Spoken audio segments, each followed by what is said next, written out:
দর্শক, বিজয় দশমীর খবর জানবো। আমরা একটু চলে যাব ঢাকেশ্বরী মন্দিরে। সেখানে যুক্ত আছেন সহকর্মী জুমাতুল বিদা। বিদা, শারদীয় শুভেচ্ছা জানাই। আজ বিজয়া দশমী একদম সমাপনী বলা যায়। ভক্ত অনুরাগীদের প্রতিক্রিয়া কেমন দেখছেন, সব মিলে বিস্তারিত জানাবেন। আনুষ্ঠানিকতা শুরু হয়েছে কিনা? সারিকা, আপনাকে বিজয়া দশমীর শুভেচ্ছা।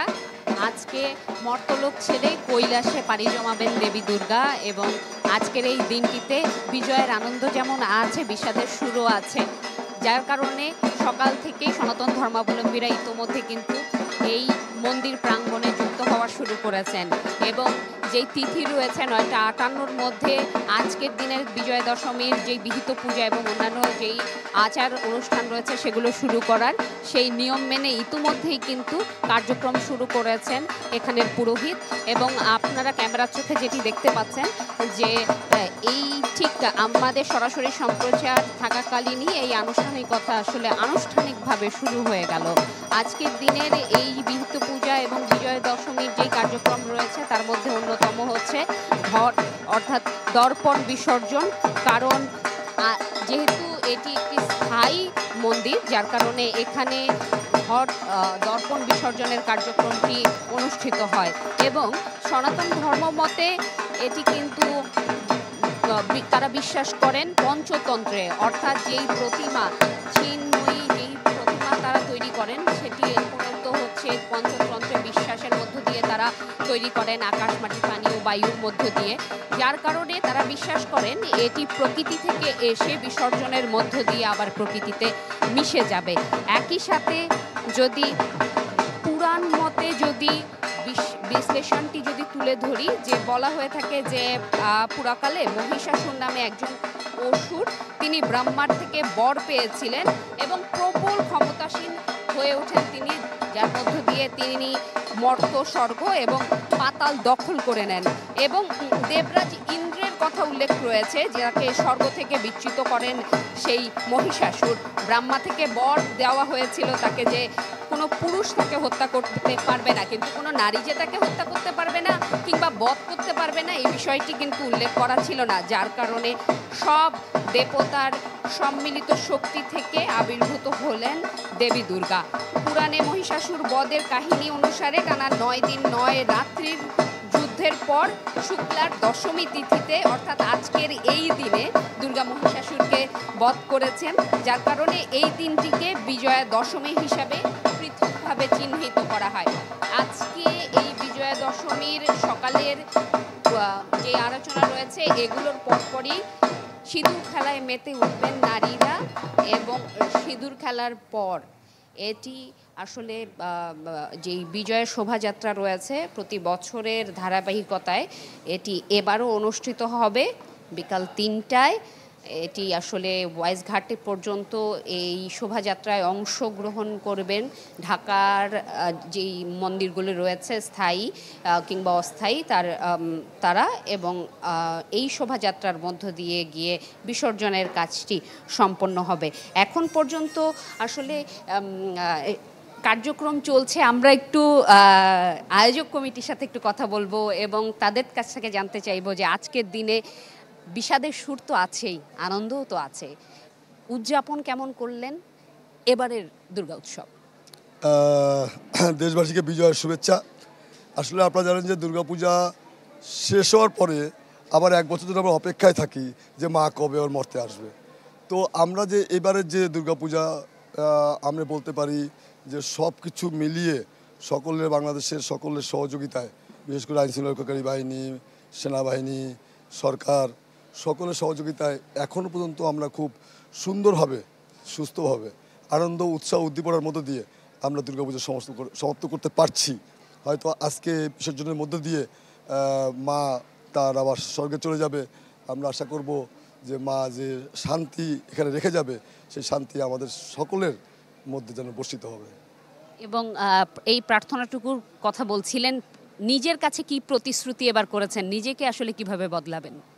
দেখুন, আমরা মনে করি যে আমরা যেন আমার পরিবার এবং আমাদের পরিবার এবং আমি এবং আমাদের পরিবার সহ যে বাংলাদেশের সকল পরিবার সকলেই যেন ভালো থাকে, শান্তি থাকে, সেটাই চাচ্ছি।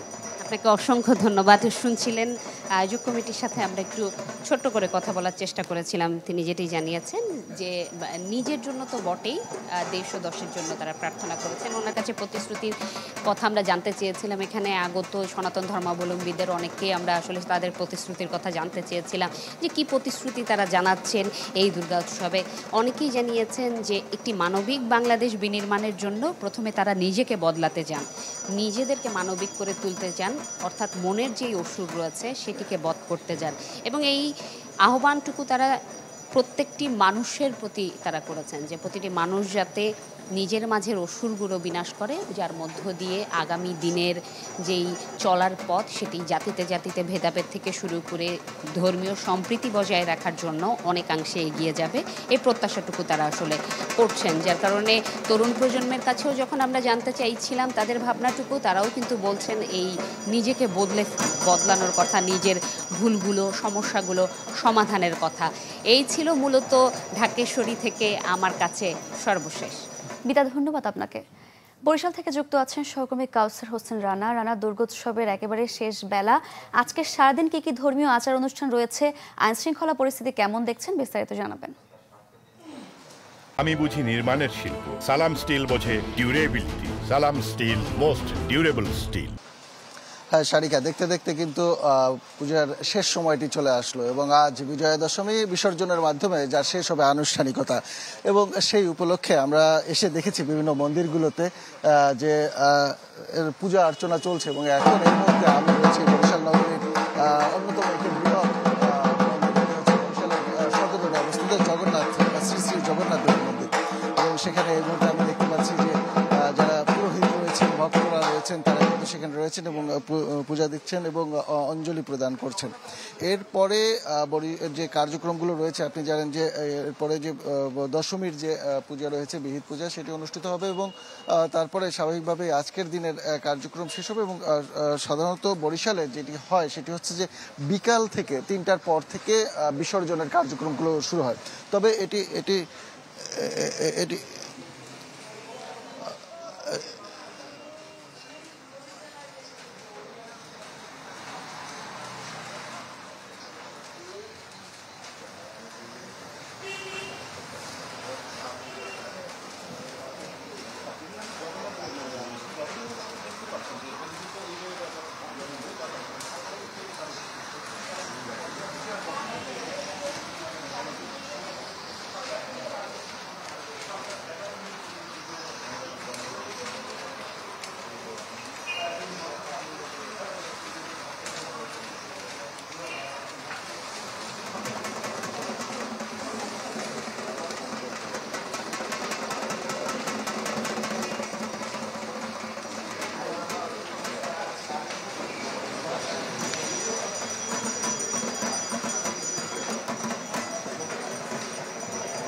করছিল।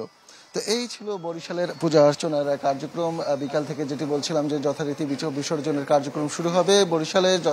সাধারণত 3টার দিকে বরিশাল নগরের কীর্তনখোলা নদীতে বিসর্জনের কার্যক্রম শুরু হয়। এছাড়াও বিভিন্ন পুকুর রয়েছে, দিঘি রয়েছে, সেখানেও কিন্তু বিসর্জন দেওয়া হয়। তো এই ছিল বরিশালে আজ বিজয়া দশমীর শেষ দিনের পরিস্থিতি। টানা ধন্যবাদ আপনাকে। দর্শক, বিজয়া দশমীর খবর জানাতে ঢাকেশ্বরী মন্দির এবং বরিশাল থেকে যুক্ত হয়েছিলেন আমাদের সহকর্মীরা।